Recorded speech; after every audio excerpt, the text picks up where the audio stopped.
Well, here we are in Crumlin Road Courthouse, lads. Yeah. Brings back the memories, I'm sure. Yeah, well, when you come in here in 1972, when I was sentenced, the troubles were at a height at that time, you know, and this courtroom would have been packed with families, barristers, police, judges, and all types of things. So this was actually the key place in the whole of Northern Ireland for where they dealt with cases involving minor troubles. Always struck me being like a theatre, because a lot of people were dressed up. The judge wore his gowns, and all these dignitaries along the front with wigs and all this different phraseology. They had my lord this and my lord that. It was a strange place. Like being from my background, we looked upon it with a lot of scorn and derision, I suppose. All this, residents of British sort of imperialism. And that's, in our mind, that's what it was. And these people dressed in funny clothes were just there to put us down. And you didn't recognise the court at the time? No, I didn't recognise the court. Still don't recognise it. No, I didn't recognise it, the court, because that was the stance taken by Republicans at that time. So obviously, I mean, your case was examined and then you would have been sentenced. What was the feeling like when you knew you were going down those stairs? Well, most of the cases in Northern Ireland were plea bargain before, so you knew what you were getting before you even came here. So you would have been prepared for the sentence. You know, you knew you were going back in the prison. But as Tommy says, it was a very frightening experience. I was only 18 at the time, and you had all these judges with their big gowns and their wigs, and you know, all this decorum and all. You know, so it was frightening. Well, you're on remand. You appeared every week up here, and it was like a conveyor belt. Just roiced in, my lord, all this, my lord, and a couple of sentences, you're back out again, back to the cell down below. And it was only when you come over it became more prolonged then that the trial itself, they went through the whole thing, a prosecution case. And in my case, I didn't recognise the court. It was just a matter of, when that was summed up, then the judge decided how long I was going to get. And you were just taken out then. Yeah. You weren't expecting any favours, but you were just taken down to begin. At least then you had a date when you were going to get out. Unless you're getting maybe an indeterminate sentence like life or the Secretary of State's pleasure, which is indeterminate. But if you got 5-6 years, you can turn and say, well, in the future, you know where you're going to be out, you know. So just give us an idea of the geography of the court then. Where did the various people sit who were involved? All the legal teams were along here at the front, and then the judge himself sat up here.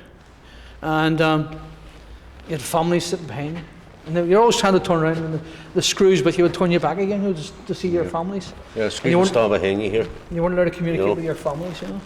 And then over here you had curtains here for any special witnesses that didn't want to be recognised, and the curtains were pulled over so you couldn't see who was giving evidence, you know, against you. But the whole courtroom was packed, you know. It was, as Tommy says, it was like a conveyor belt, you know.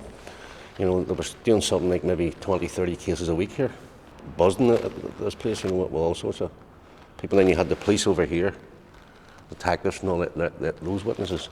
Formerly that was a jury's. Yeah. That's where the jury sat. But we were dealt in diplomat courts, which there was no jury, it was only a judge. And quite often you get the thumbs up from the cops, you know, looking at you. Keep it up, you know. You're doing a good job. Because you keep them working, getting plenty of overtime for them. What would have happened then when you actually did get sentenced? Your family would give you a morale booster. You know, sometimes people would have cheered and all. It's clenched fist, chucky our law, and down you're going in. It's only when you get out of court you cry down below. You didn't want your family to feel, you know, hurt or anything like that, or worried. So you always put a brave face on. You know, as I was 18 years of age, getting 10 years, you know, and I was standing there, you know, as if, you know, it was nothing to me. As Tommy says, you put that brave face on for your family's sake. You know, but when you got down in there, and you start to think, 10 years before I got out of it. We're going to get out tomorrow, you know, I was going to escape or something like that. There's always or an amnesty, some plans. The amnesty was. An amnesty or ceasefire, a Good Friday Agreement get you out. People are very resilient, especially young people, and you always had a laugh. I mean, no matter your circumstances, you had a laugh. And you weren't suffering alone anyway. You were on both your cases. You both had causes behind you. So yeah, but you felt I felt in my cause that I had done right. Plus, I had a lot of our friends and comrades in the prison. So it was like a brotherhood, if you like, where, you know, everybody was in the same boat, you know.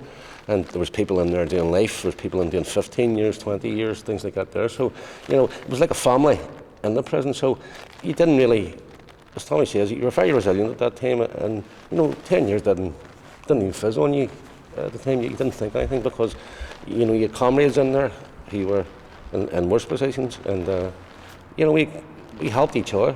And most of the time was fun time. I mean, you actually laughed, you know. In fact, when you were getting released, you know, you were actually near crying because you were leaving so many good friends behind, you know. There's people, funny enough, that jail made people and jail broke some people. It depends on your sort of state of mind at the time, you know. A lot of people, maybe because of family circumstances, if you hadn't got the proper family backup support, it would be a breaker's yard. I was lucky enough to have a great wife and family stand by me, and maybe some people didn't have that. And it became a breaker's yard for them, you know. And what happened to those people who the system broke? Well, that's it. I mean, I know a lot of people took to drink and stuff like that, and God love them. It's just they're just casualties of the conflict, like the people in the graves and stuff like that. They're casualties of it. I would say that the vast majority of people cope because they were all in it together and they help each other. And as Tommy says, you have great characters in the prison, you know, and you have sometimes great fun. It's funny, people say, what do you do? And there's times that there was enough hours in a day for you. Yeah. I mean, on our side we had talks, lectures, debates, bits of crack, sing songs and stuff like that. At the end of the day, you're going to bed at night knackered, really tired, and having a full day, you know. And your red letter day was your visit, obviously. You get your jeans well scrubbed for your visit, you get this everything ironed for your visit. And that was seeing all the family and things like that. You're always something to buoy you up. I mean, it was like a mutual support with all the boys inside plus your family outside. You were always looking to say ways around the system, smuggling letters in, smuggling drinking, smuggling. You're always working against the system. How can we beat the system? And I found that I served my time most of the time trying to work out how to beat the system. You know. The common enemy was the screws. That's a commonality that both sections had, Loyalists and Republicans, that the screws are the bad boys. And there were times there was some coordinated acts against screws, you know. Inside, I'm not talking about any violence outside, inside, you know. So obviously there were some screws who were worse than others? Of course, I mean, this was just the one or two who made themselves known by being brutal and making our lives difficult. I mean, all they had to do, their job was to keep us confined. For a lot of them, that wasn't enough. They had to make us confined and make us really suffer. So what sort of things did they do? Oh, just mean, turn your lights off early at night. I mean, you used to land a bit of reading in your cell at night. Turn your lights off early. Give you a hard time when you come back from a visit. Cutting your visits short. Just petty things, you know, and made themselves known to you. But things that when you were in here under pressure would have weighed on your mind to some extent? Yeah. That's true. They would have. I mean, that suppose that's part of the breaking mechanism. Like you see, in those days, a letter was very important. A letter from your family. You know, that was a very important thing. So it was your lifeline to the outside? And sometimes your mail wouldn't come, or sometimes it would go missing, sometimes it would come late. You know, all petty things outside. I mean, nothing outside, but inside. You know, I mean, a letter was the main line of communication. So obviously no mobile phones in those days? Oh, there was no mobile phones in those days, you know. A letter, and then every letter was censored good night. You know, and sometimes they would have cut bits of sentences out, you know, marked them out, even with your incoming mail, you know, stupid wee things, you know. Things like smuggling drinking. How on earth would you smuggle a bottle of drink into a prison, or did it come in bottles? No, it didn't come in bottles. You got oranges, and you syringe the alcohol into the oranges. Right. Putting in balloons, and the way for smuggling a certain part of our body, and he would pass you the balloon, and you would secrete it as best you could. There was people who were brilliant at it, you know, and we found ways of smuggling things in. So everybody was always, you know, how do I hide something, how do I get something in, things like that there. And that kept your mind occupied. Any Republic wing I've been in, there's been 3 or 4 escapes at different stages of development. You know, I mean, from the madcap ones to the serious ones. Yeah. And you probably get 2 attempts a week. You know, you maybe succeed at one out of every 5,000. You know. Well, within the lawyers' camp, there was 2 escapes from here. So there was, and numerous attempted escapes, but there was 2 escapes. There was actually an escape from this courtroom by Republicans. That's right. From this very courtroom. We managed to get ourselves a hands on a weapon, and this boy was going to, Jim Bryson actually called. He had escaped with me previously from the prison ship, and on remand here he took over down the holding cell below, held a screw with a gun, told the screw to take his clothes off. He put his clothes on, Give the whip to another boy to hold him. He come up this way. Walked out with the screws closing out to the front door. No way. And away. Years ago, they didn't use keys to lock the doors. The actual doors screwed down. Right. And that's how the prison officers got the term screws. Right. Just to explain that, tell you, you know that. Right. So it's the same with putting a screw on you. Yeah. You know where that phrase comes from. Yeah. The locks were actually screws. They screwed tightened down. in. They tightened in, Yeah. and that's how they got the name screws. So Right. everybody just called them screws Yeah. instead of prison officers. You know. Yeah. Right. Well, sure. We'll go down and have a look at the reception centre, which was your next stop.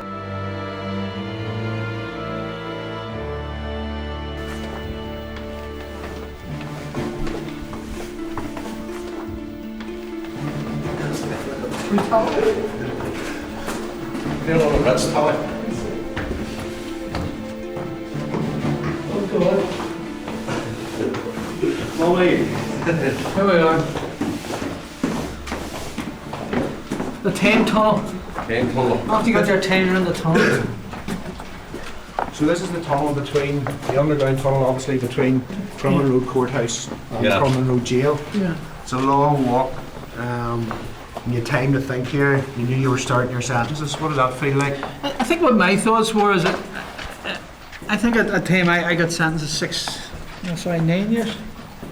You're thinking to yourself, well, what age your children are going to be when you get out? And at least at this time, having gone through the process, you know, you've got a rough idea what your date is, where beforehand you didn't know what your date was. And so you can start making plans then, and looking forward to that date. Well, I was only 18. I had no what do you call it, partner or anything like that, so I was just a single person. So I was working out when how old I would be. Well, like I got 10 years, so I wasn't out until I was 23. I was only 18. So it didn't really, because you're that young, it didn't really, play in your mind. You know, you just felt like there's part of a conflict, and your friends are in there, and you're going back to your friends. I think it was much easier at the time where political status was there. You knew you were going with compounds with comrades, cages with comrades, or wings with comrades. But then when the political status was withdrawn, the whole protest, the blanket protest began in the H blocks. And when I was sentenced in 1978, I knew I was going into the blanket. I realised then that as the protest kept on going, I would do my full stint. There would be no remission. That time was a bit of trepidation. And so it depends on your circumstances, the length of your sentence, what you're going to go into when you're sentenced, how you felt coming across here. I must admit that in 1978 I felt some trepidation, realising I was going to enter into protest in H blocks. This tunnel is pretty unique, as far as I know, because I think it's the only prison where there's a tunnel leading to the courthouse. So when you're sentenced in the courthouse, it's bang under the tunnel, straight into prison. You don't go on a minibus, you don't see outside. Down and around the Tame Tunnel. Suppose it could be looked upon as the back passage of British justice. If you're the passage into a sewer, you know. That's what it's actually like. What The back sewers in passage. London?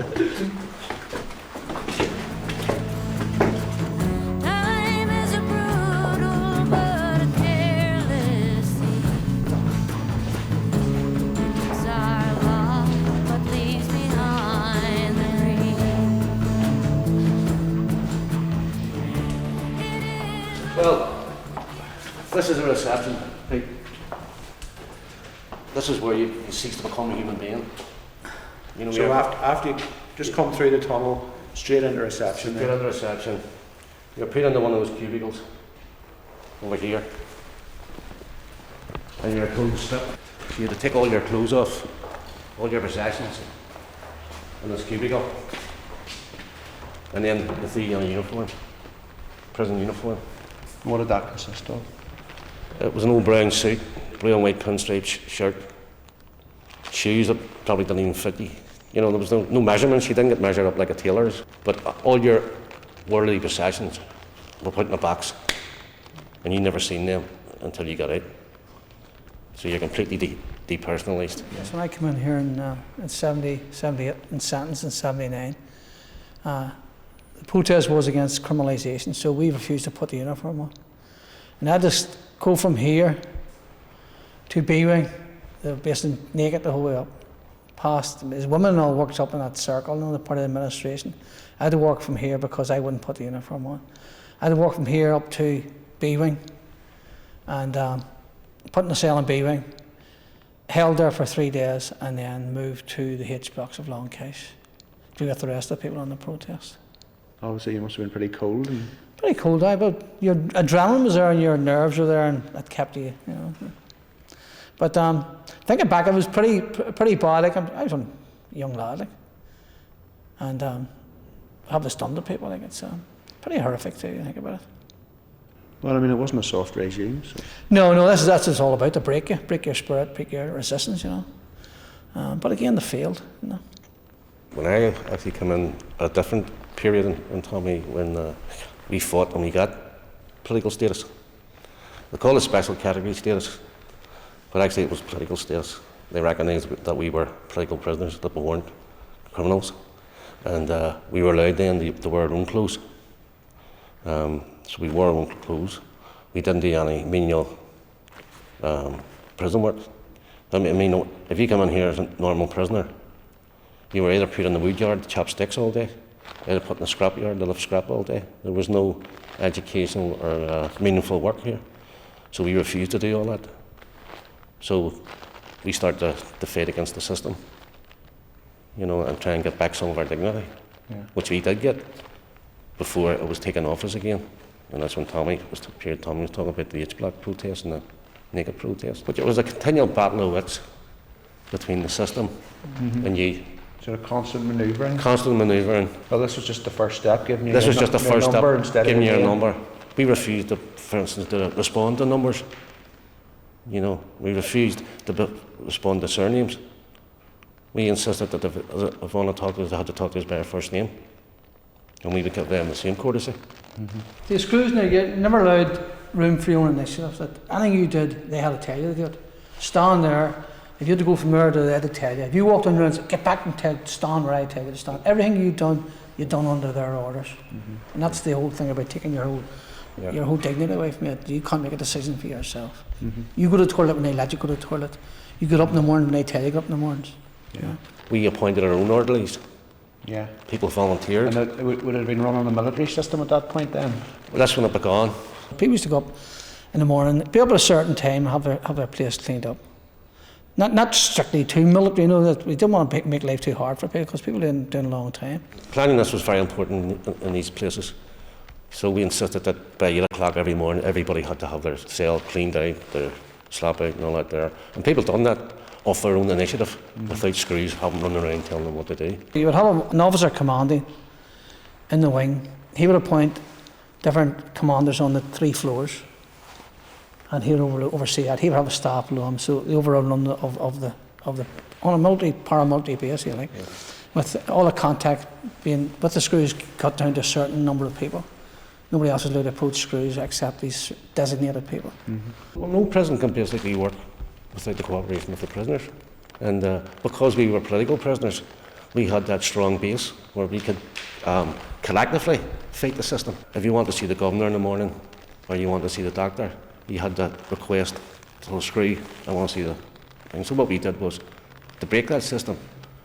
Everybody put down to see the governor, everybody put down to see the doctor, everybody put down to see the medic. You know, so it overburdened the system and they couldn't run it. So it's not necessarily that you have to fight physically.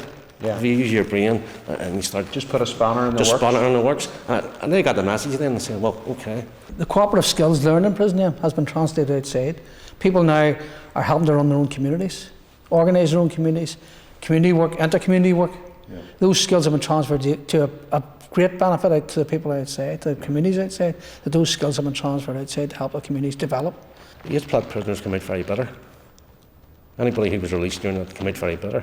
We found that under our system, the collective system where we ran a prison life basically, we found that most people come out with a constructive view.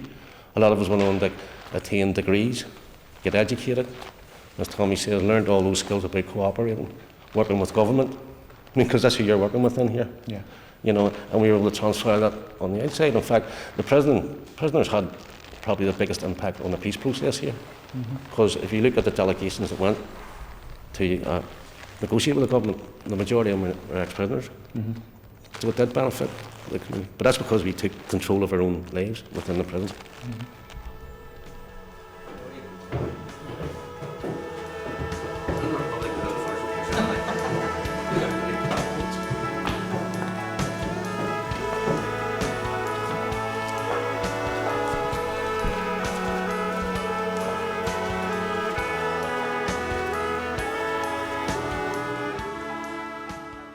So this is the circle then? Yeah, Plum. This is a command centre, what we call the circle, and this is where everything in the jail, the different wings, were. So this is like the hub, and on the This is wings the hub. radiate outwards? This is a typical Victorian prison where you had the circle was your command centre, and then you have wings, different wings off.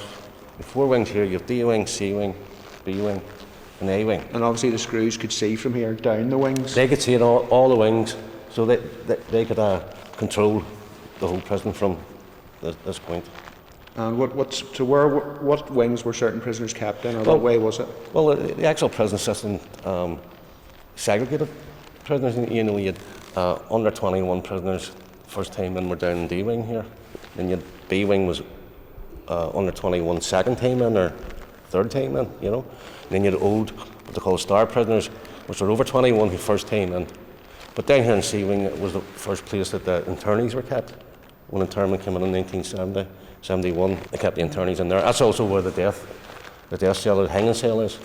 You had different floors, you had C1, C2, C3, you know, and you had prison officers all around here. You know, So absolutely swarming with prison officers. swarming with prison officers, prisoners coming in and out of each wing. And this would have been like a sort of centre of the beehive then, Yes, all the yes, activity? this is the The behaviour. administration offices out here with the governor's office and different administration posts for the wages, like that, just in here. The different system, when you first come into the jail, they used to put you down in D wing, a holding cell overnight, and then they'd put you into one of the wings on remand. When you were sentenced, they put into B wing, on the boards up here in B wing, and from there to the H blocks or the cages of Long Cash. Yeah, that was known as a base. That's right, the They base. called that the base because when you were brought in here, you spent the night there, no matter who you were. Yeah. You spent the night on your own in that cell, you know. Yeah, And then they decided where to put you. yeah. Well, let's go up onto some of the gantries and have a look at some of the cells up here. Yeah.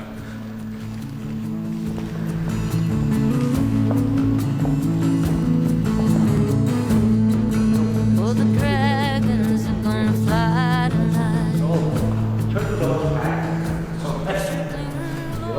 And actually, in the Madison it was better because you put your name down as a Methodist, Presbyterian, Church of Ireland, so you go into church 3 times a week.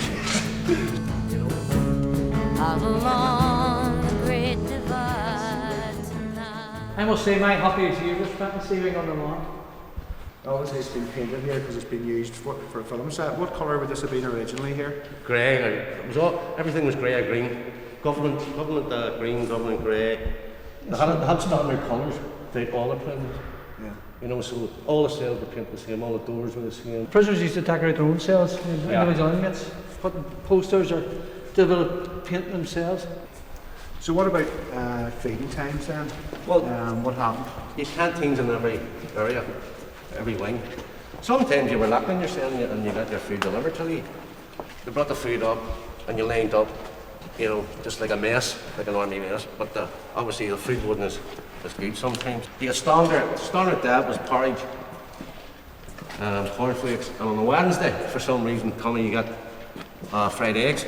They were big rubber eggs. You could have threw them on the ground and they bounced up and hit the floor. But that was standard. And then because of the Catholics, we had to get fish. Fish on a Friday. Fish on a Friday. Fish and peas. Every Friday. You were glad of them then? An apple crumble. That's right. Choosing the death. Apple crumble. What would an average lunch have been? Well, you know, it was supposed to be gammon steak, but there was a whole scam uncovered in this prison between the actual cooks and the prison officers who ran the thing. They were actually buying cheap gammon, you know, poor quality, but creaming off the profits of the thing, and they've done that for years. We had our own names for a living. Had we called spot the meat Splat the meat. and razor meat. It was cut that thin you could see through it. And spuds and dirty carrots. Dirty carrots. Dirty Well, carrots. have you ever seen as many carrots with eyes, no, with black eyes in them? Yeah. You know, and you had to sit and poke out the black off it, you know, to get the good part, you know. It was your sister. You were raised to stay buying your own parcels from the home. You know, Yeah. even though you're putting more burden on your family, they were sending in food parcels. You had the shop too, hadn't you? Had the shop. You Yeah, had the you had Mars bars, you had a shop. 25 Mars bars and 2 Diet Cokes. But you had a limit on what you could spend in the shop, so you couldn't buy it. But basically, it was support of your family and your friends outside that got you through, because on the diet that they give you, you know, it wasn't a healthy diet. Yeah.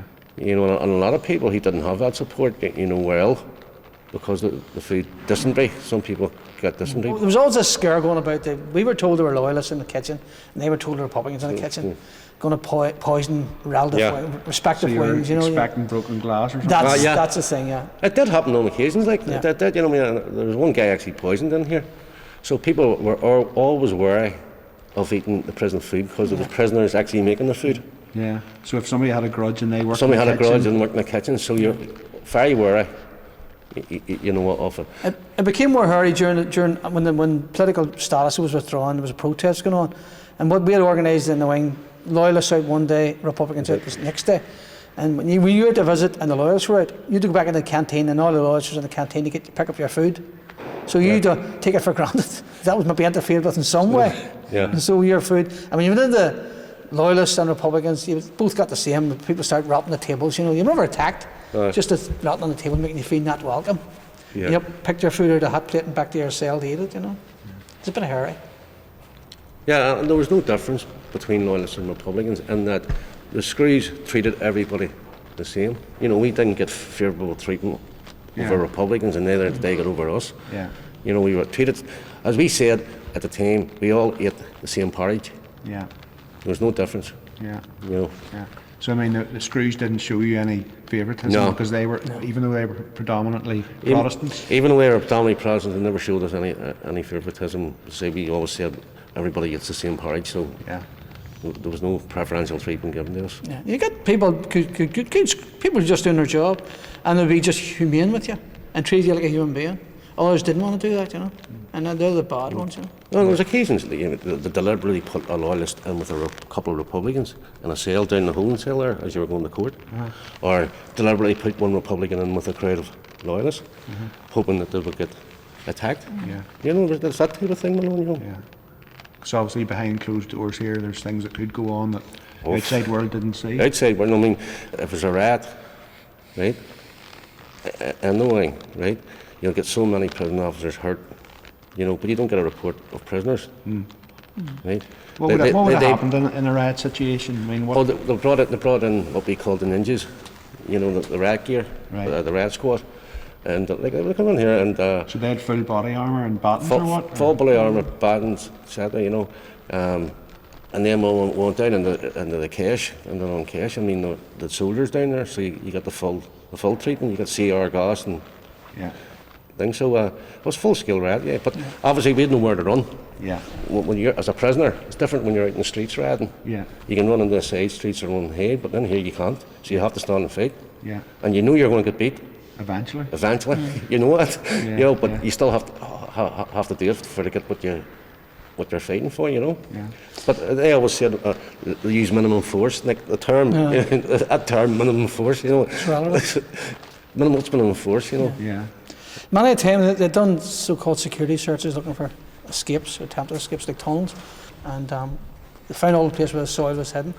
And we came out after the search, and the pile of soil nearly the full length of the wing, which we had secreted in all the cells, different places, you know, and they found where the tunnel was, you know. It was always, they knew it was on that side of the wing because that was the closest to the outside. Yeah.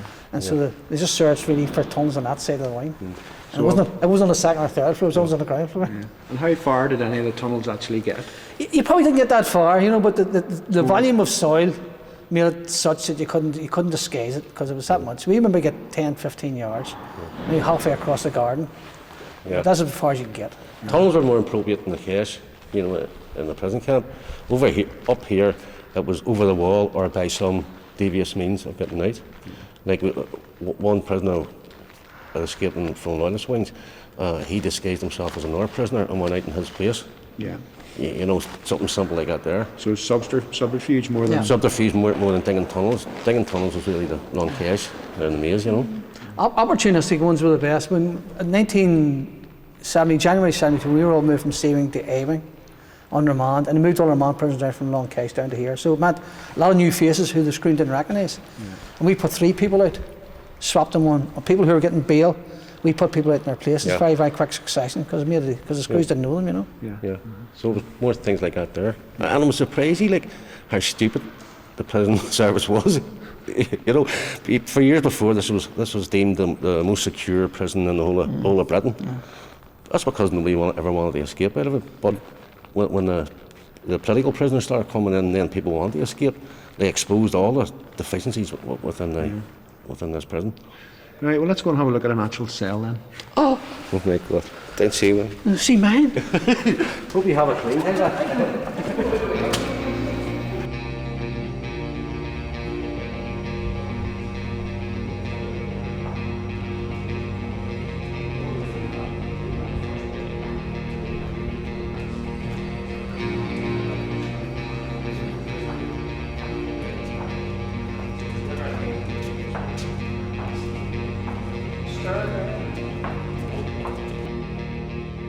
Well, the first cell here was a People's Bunk, what they called the People's Bunk. Oh, this one, sorry, was a People's Bunk, and that's where you reported to. Yeah. And he told you what cell Yeah. you were allocated. You're giving your card You're number given your on card it, number. your sentence. You're sent the date of release, you did it.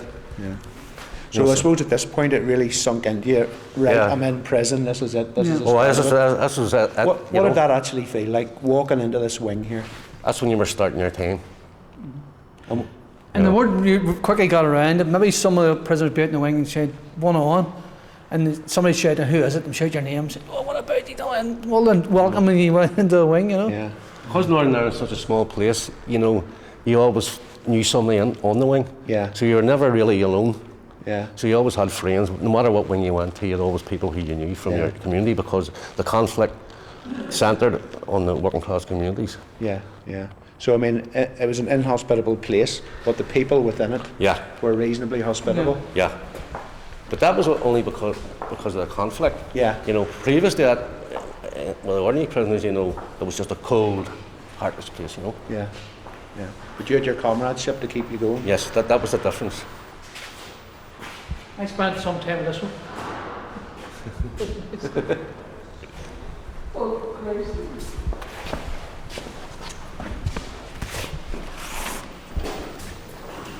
I was in a cell in 1978 for a period on remand. Well, they did have hangers, I remember. I used to use it for my yoga, hanging upside down. I mean, this is an absolutely tiny space we're in here. Yeah. I mean, it's like the size of an average elevator, really. Yeah.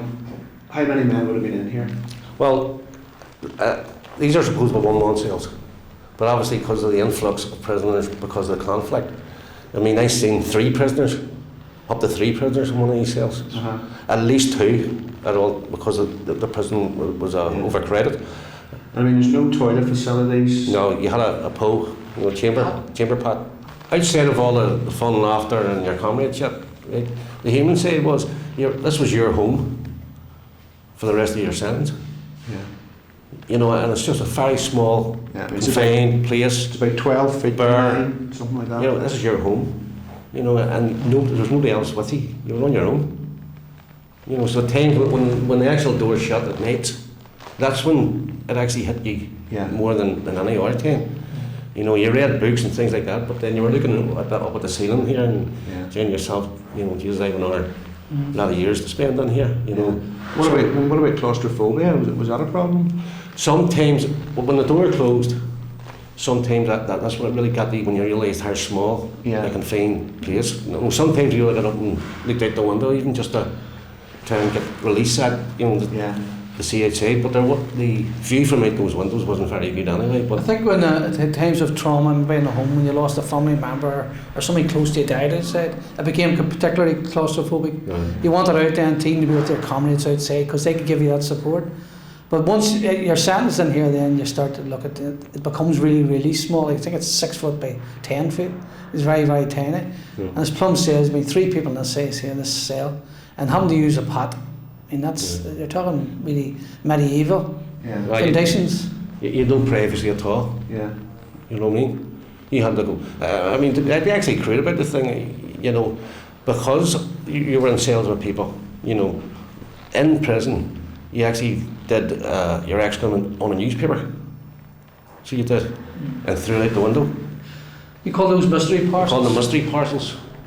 Because that's the only way you could escape a smell. I mean, you couldn't do that in a pot and have to sleep all night with a smell. So prisoners themselves developed that system, and then they called them mystery parcels.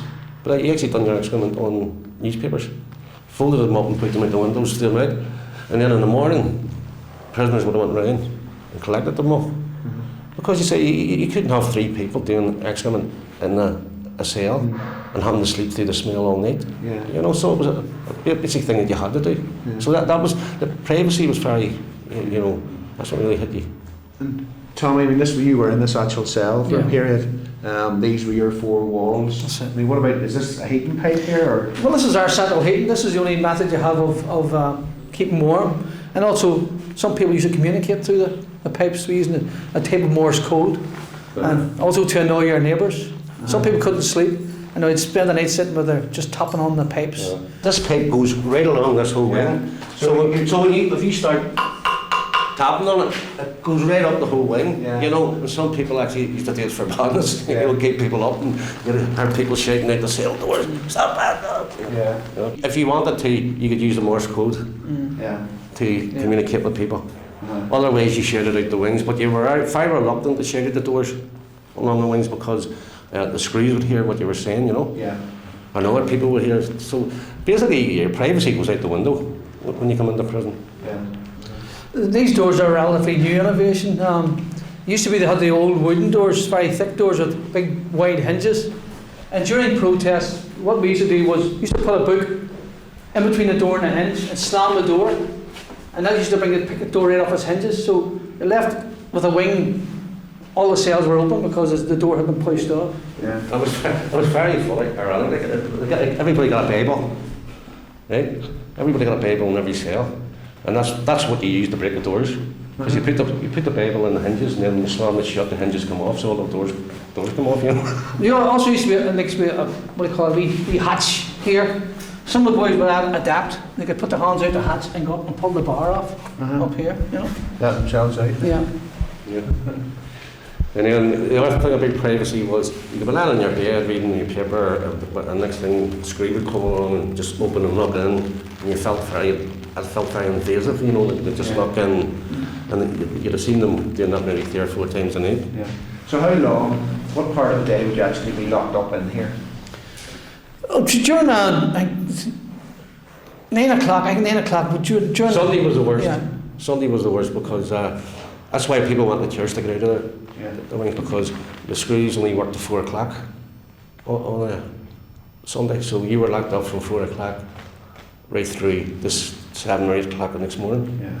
So that was the longest. During the hard periods, you'd be lucky to get 1 hour's exercise. Yeah. And sometimes they wouldn't even let you out the yard. They would just the exercise would consist of just going up to the canteen and sitting in the canteen, and that was your exercise.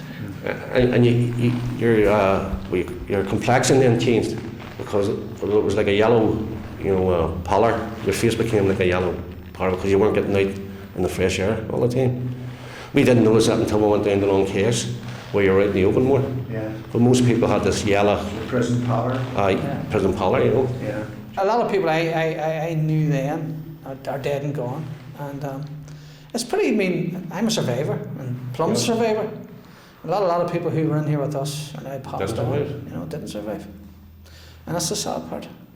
But all the misery, all the pain, all the suffering this place had, that's what that means to me. That people had to go through that. Now we're involved in the peace process. I say to myself, Tommy, what was it all for? That's it. What was it all for? Because there was thousands and thousands of young people. Say I was only 18. Tommy was young when he went in. all young people, a whole young generation went through the pain, lost years, and their families went through that suffering too. And you say to yourself, for what? I think at the end analysis, prison doesn't work. There has to be some sort of way of addressing problems, not through putting people in prison, because it just doesn't work. Didn't make me a better person, didn't cure me as such, didn't cure Plum, didn't cure anyone. It broke some people, but didn't cure them. I believe it made us better people because we believe in the cause. But for ordinary prisoners, you know, I don't know how they got 3 I have to years. remember too, a lot of people in here who were not guilty, like, a lot of people in here on false evidence concocted by police and also statements forced out of them. I mean, you have to realise that there were a lot of, I knew at least 6 or 7 young men who were doing life for something they didn't do. Like. I mean, that sounds like a line out of one of those movies that, like Jerry Conlon, but it's true, like, they're in here for something they didn't do. And that, I mean, I was a bad boy. I think I was in here, I did it. And I could live with that, but people who are in for something they didn't do, that must have been heartbreaking and mind-breaking.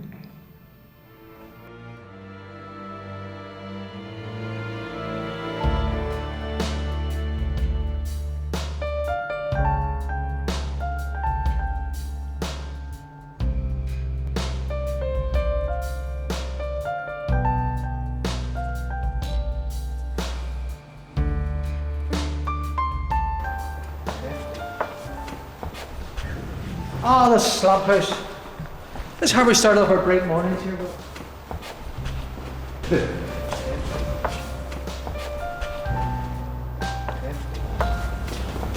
So well, this is obviously you had to use the pots in your cells. Every morning you had to empty them. Every morning you had to come up, have them, wash them, and then bring it back to your cell. That was your routine, the first thing every morning. Yeah. And I'm sure this was quite a stench in the mornings. It was indeed. This is it.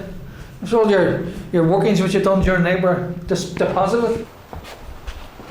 This is new, the parts of the seal, these tails, these are new. I can't remember these being so bright.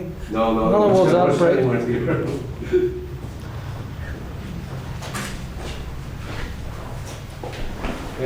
Here, this part here. This used to be the cellar. Used to be steps down here. That's where when the person was hung, these are hanging cells here, the death cells here. So when the person was hung, they went through a trap door down below. And then there was a slab down there, and the doctor cut them down, examined them, certified them dead, and then they were taken out through a secret route out the side here, and then buried against the wall over in beside the meter. We'd actually been told that there was a tunnel between down here and the meter where they brought the body, so we organised an escape attempt, thinking there's a tunnel there. So we managed to get keys of a screw and get the profile of the key, got one of the spoons out of the canteen and made a key, which got us into the death cell at the top.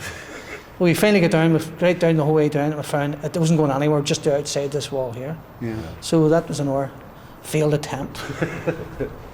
Yeah, well, this is where you were kept. You were kept for a month. When you got sentenced to hang, you were kept in this cell. And 2 prison officers were with you 24 hours a day.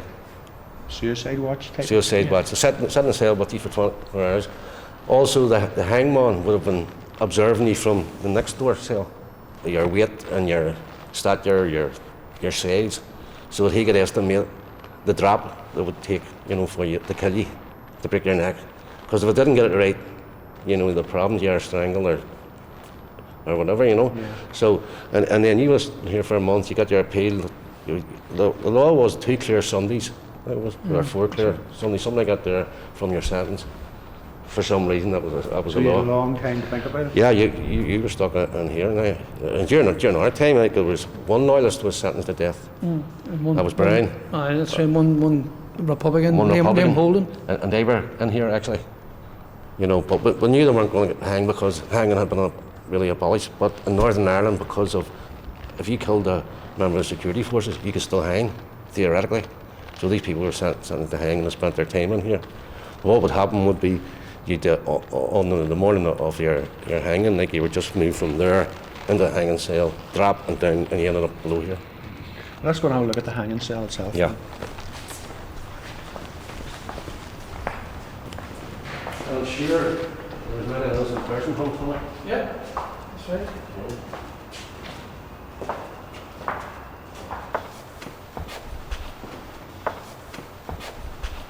The trapdoor would have been here, and the prisoner would have been brought from the next door cell. There was an entrance. Yeah. You know, actually, there's a myth that it was a secret pull-away door, or cupboard, and it would take you something like 20 seconds from the removed in there, in here, noose around you, and you drop down into the So cellar. when death came, it came very quickly. Well, no, I mean, I didn't always get it right. You know, sometimes they maybe estimated the wrong weight, etc. So So you some were people strangled? strangled to death. Some people maybe got their necks more or less severed off. You know, because it Yeah. was too much of a drop. So, So it you know, was- it was up to the hangman really, his judgment. If he didn't get it right, then, you know, it wasn't as quick or clean Yeah. as people would estimate. But I'm So- sure there was innocent people hanged here over the years. Wooden trapdoor on the floor then. Yeah, Noose up above. They dropped down. yeah. Down into the cellar Yeah, then basically. yes, yeah, well, So what happened after that? Well, the doctor cut them down, certified them. Then they actually broke their backs in half and folded them. There was no coffin or no thing, they just folded them. And then they carried them out to the prison yard here and they were buried. And they were buried actually just against the wall out Against there? the wall out there. Folded up. Not, Folded- not folded even the dignity of a proper coffin. No, or, no coffin, no nothing, just folded up. No name. No No name. name, no name on, no No name. gravestone or anything. Yeah. See, the law was that if you were convicted of murder and hanged, you were not given a proper more or less burial. ceased to exist. You cease to exist. I mean, some prisoners actually put initials up, That's right. scraped them scraped them on the wall just to identify where the prisoners were. But there was no dignity at all, like, you know, even after death. Yeah. Like you would think when you went home, like, you know, you at least got a coffin. Yeah. But their backs were just broken half, folded up, and out of sight and buried. Yeah. Fairly brutal. Off, brutal, ruthless.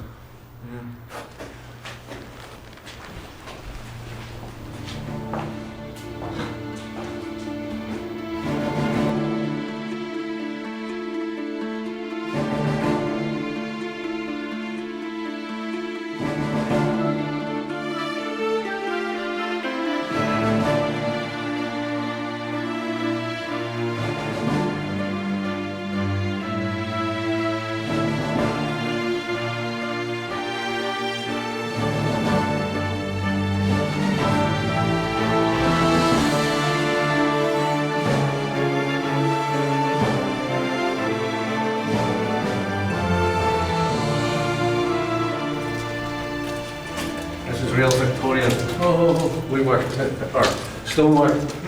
Yeah. Put the water down there. Actually, the first time I was in prison, I got 6 months for ratting, you know, with the British Army. And one of my, I Which was side were you on? I was a Protestant fighting the British Army at that time. With one of my tasks as an orderly in here was to clean the death cell. Yeah, you know, and here you still see the remains of the trappings. Well, the person was hung, they dropped down into here. There was a big slab here, and then 2 prison officers were here.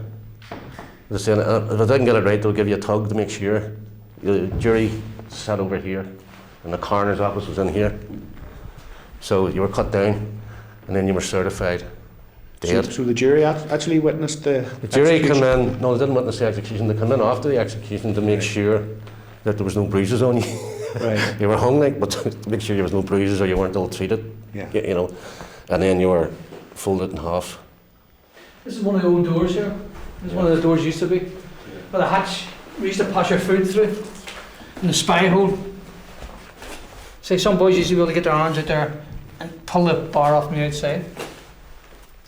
It's nearly like the door in a submarine or something. It's, Yeah. something like It's that. very, very thick. You know. It's very easy to take off its hinges as well.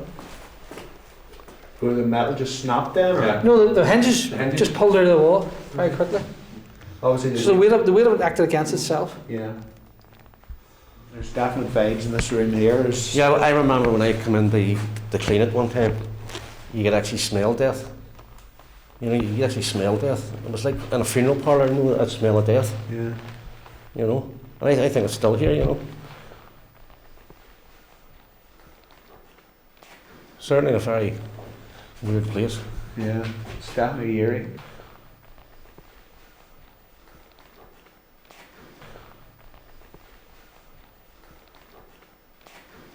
These are the steps, the remains of the steps where the hangman came down after he'd done his nefarious work to check, see was he successful on the first go. Down the stairs and over and check the body hanging there. Yeah. Was it then necessary he wouldn't be swinging on for it?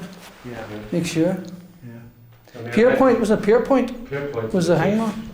Your whole bowels open up, everything comes out of your body. There's a real mess here, and then prisoners had to come in. Other prisoners had to come in and clean all that up, you know. So hanging isn't really a... It's not as clinical as you would It's think. not as clinical what people think. And then the law is, they can hang you, if they hang you 3 times and you don't die, you get off. Nobody's actually proved that though. There's one person actually happened to over in England. I think they were America or somewhere. Done it 3 times and they got it wrong, so he got an amnesty, a reprieve. When the person was hung, the body was brought out. Yeah, it was carried out here and along this tunnel.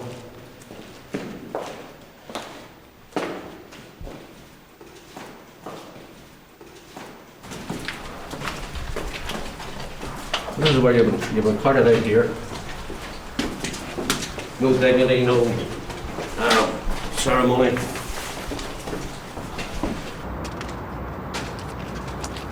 And then the most uncivilized thing of it all was to keep their numbers right. As the person was getting taken out here, the prison officer would have shouted one off, one less. Yeah. Just one less, no name and them. Just that's how ruthless and barbaric it was, you know. And then they were taken across to the Mater Hospital. Then they were brought over to the wall here, beside the hospital, and they were just buried against the wall in an unmarked grave. Just totally unmarked, just a hole in the ground. Hole in the ground, no coffin, no nothing, just plunked in. Well, this place, I mean, even the Victorian style of it, it's a very, very Bleak house. It's very austere. very austere, very bleak house.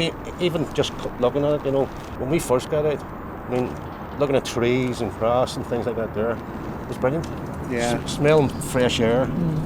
Yeah. Because obviously the air was always stale in there. Yeah. You never got fresh air in the actual wing. Yeah.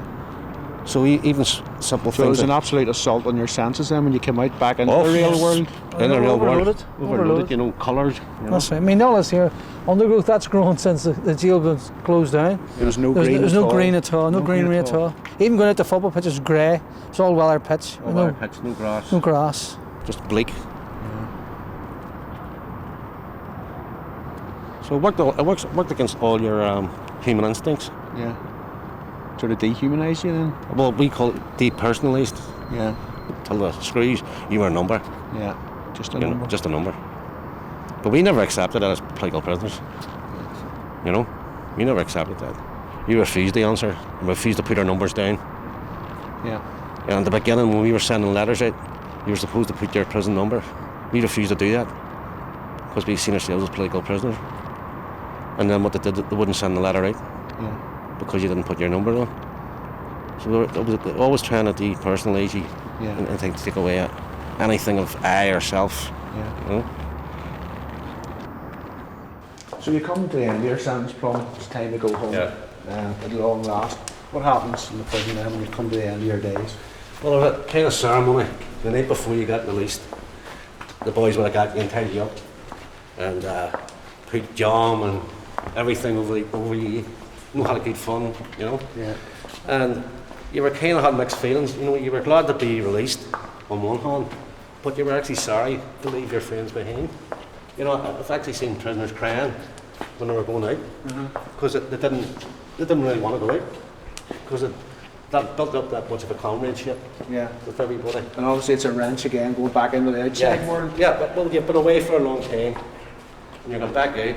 Most of your friends are either married or in jail, some dead. You know, Yeah. so you're kind of starting off again, to building up your social life. You know. Yeah. You get guilt fever from about 2 weeks before your release. Finding it hard to sleep, you know, excited about getting out. And well, what you're going to be facing when you get outside. And then you always get this fear of getting a quick visit from the cops to say, well, something pending against you, you know, and you're not just getting out as yet. You know? Yeah, there was people actually arrested. You know, they served their sentence and they were going out the gate, and the police were waiting on them Yeah, to really. charge them with another charge. You know, so that was kind of big. I mean, but all in all, like, you did, you know, feel a certain, you know, sadness and actually getting your freedom. And as you know, you didn't know what was out there for you. Yeah. So you become, I found that you become used to where your surroundings. It's a funny thing, when you're in prison living in a wee small cell, there's no use for your memories, no use for them. See, when I got outside, I kept forgetting things. Because you weren't living in a 6x8 cell, you were living in a big world. If you left something down, it wasn't in your cell. In jail, you didn't have leave it down, it's in your cell, you know, outside. And I said, fuck it, my memory wasn't trained at all. You know? The other thing I found very strange was crossing the road. You know, traffic. Yeah. And actually walking in crowds. Yeah. Because particularly when you're walking out doing exercise, everybody walks around the same way. Yeah. And first time I went down the city centre, there's people bumping into you and going all that. Really simple things like that there. Yeah. Very strange. So it took you a wee while to get reintegrated then? Oh yeah, it takes time. You just, for a start, I remember an estate just being built when I went into prison, and when I come out there was this whole new estate of houses, something like 1,000 houses. So the world as you knew it had changed? World, clothing, Money. money. I mean, when I first heard about people getting £100 a week wages, Jesus Christ, £100 a week wages. So when you go outside, all of a sudden, it is a big thing. Responsibilities are Responsibilities thrust back on you. You know, you haven't got a job for a start. It was a lot more traumatic for most people who were in for a long time than when their children were children. Yeah. They come out and their children are adults. Yeah. And they still think that they can instill their own discipline in their children, like telling them what time to be on it. I mean, they're talking to a 21-year-old or an 18-year-old even. Yeah. Say, no, you can't do that, you can't do the other things. Say, right, see you, you know? Yeah. That's it. Well, back out to the open spaces again. Yeah. Fresh air. Freedom. Freedom.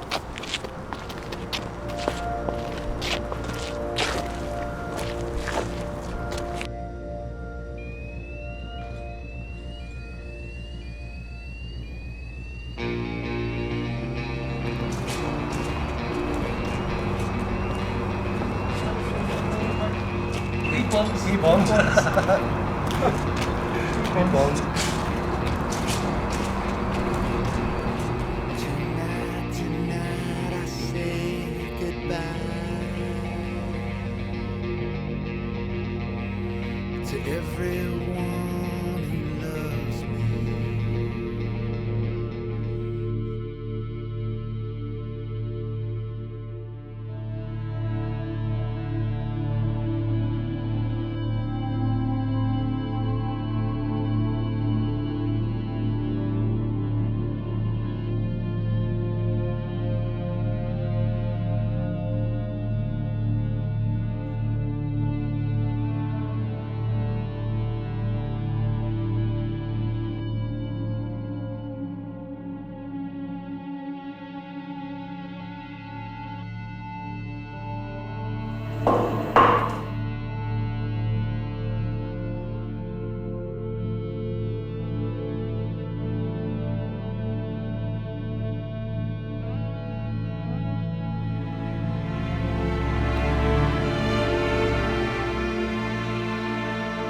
It's like in a funeral parlour, you know, that smell of death. Yeah. You know, and I think it's still here, you know.